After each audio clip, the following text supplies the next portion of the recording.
What's up, guys? Matt Brown from the LSR Podcast. Thanks for joining me and Dustin and Adam right here on the channel each and every week. And while you're here, go ahead and hit that subscribe button, give us a thumbs up, and let us know in the comments if there's anything you'd like us to tackle in a future episode. But without further ado,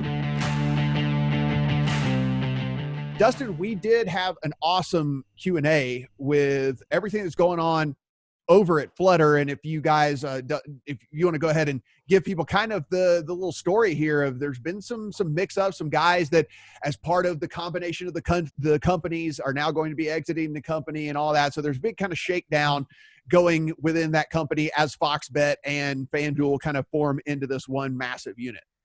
Yeah, we have a Q&A with from our Brad Allen at LSR talking to Kip Levin, who's the FanDuel Group president, actually just took over as the temporary head of Fox Bet as well. Obviously, these are both the brands that are underneath in the Flutter universe. They together, FanDuel and Fox Bet really kind of dominate the market right now, with DraftKings considered second place in the U.S. outside of Nevada. So I won't do point by point, but there's lots of interesting information. You know, the plan for now is for FanDuel and Fox Bet to continue to run as separate brands in the U.S. market, and see how that shakes out. And just lots of great information. We're wondering what betting looks like in the world with sports starting to return for the major team sports, and like the opening of the MLB, Kip told us was almost as much as or was more than Game 7 of last year's World Series. So that gives you a sense of like what kind of interest there is in these sports and betting on them as stuff returns. Really, I'm not going to sit here and read the story to you guys. I suggest you go read it. And it's a really kind of interesting look into the biggest player in the United States in terms of sports betting and its plans moving forward as a larger company with two different brands. Adam, I guess, a lot of people will probably be looking at this and say, well, if you're Flutter and you already have FanDuel, which has proven to be, such a massive brand, such a powerful brand coming into markets, becoming leader almost instantly, what is the real benefit in the dual brands here? Why would you not take that marketing arm and just, run with what you've got going on here, as opposed to trying to, basically, I don't think anybody thinks Fox Bet is going to leapfrog DraftKings or FanDuel anytime soon anyway. So essentially you're just trying to latch on to that kind of third spot there, as opposed to putting 100% of your resources behind FanDuel, which again has become kind of just this behemoth. People are probably wondering that out there, don't you think? Without question, and it was the biggest query that I wanted answered in Brad's Q&A, and the answer is in there. And I think it's very revealing more about FanDuel than it is about Fox Bet.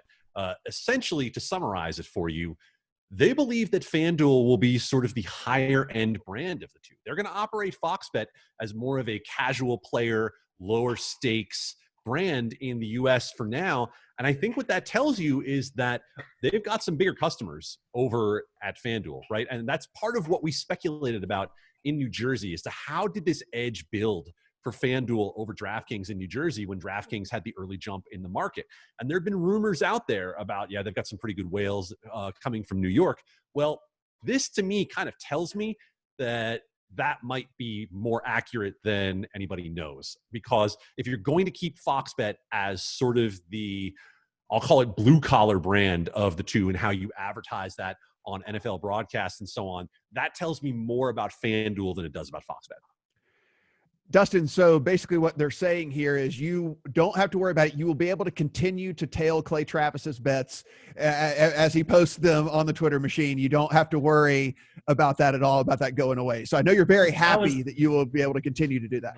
I was barely angry until you mentioned Clay's name. So also worth noting that the Fox Sports Betting show, Lock It In, was changed to Fox Bet Live, along with that branding for Fox Bet. So they're obviously going to be pushing that. You have seen, I'm sure we've seen a decent amount of Fox Bet commercials, but I think we all know anecdotally, FanDuel ads in particular have been all over the return of sports, in addition to DraftKings, and certainly not as bad as the 2015 DFS onslaught of ads, but there's been a lot, I would say.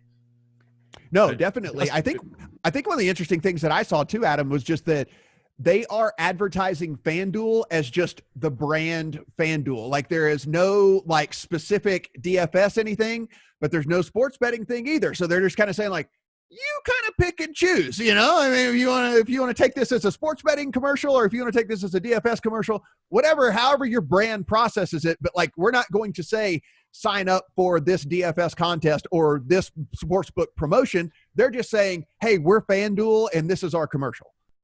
That is a very astute observation, Matt, because we know that not everybody has legal sports betting. And so many more places have DFS available, right? And we know that DFS is sort of the gateway to bring in folks who either don't have sports betting in their state, or maybe in some cases, folks who are below the age for legal sports betting, but might be eligible for DFS.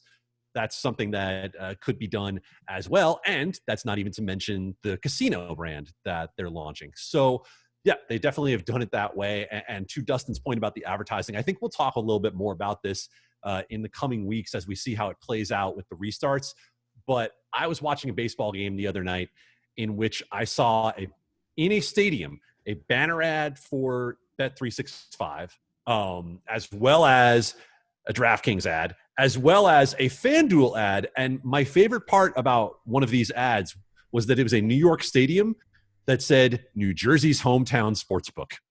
Nothing highlights what we've gone through with New Jersey and New York better than that. Hey, wait till we start seeing all the monkey knife fight promos that are going to be happening with all these team partnerships that they have. Right? I just want to see actual monkey knife fights.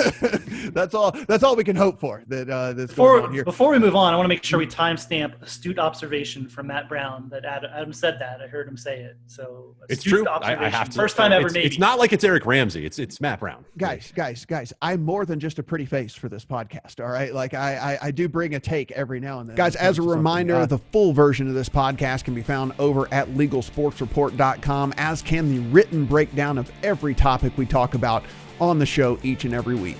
Thanks for watching.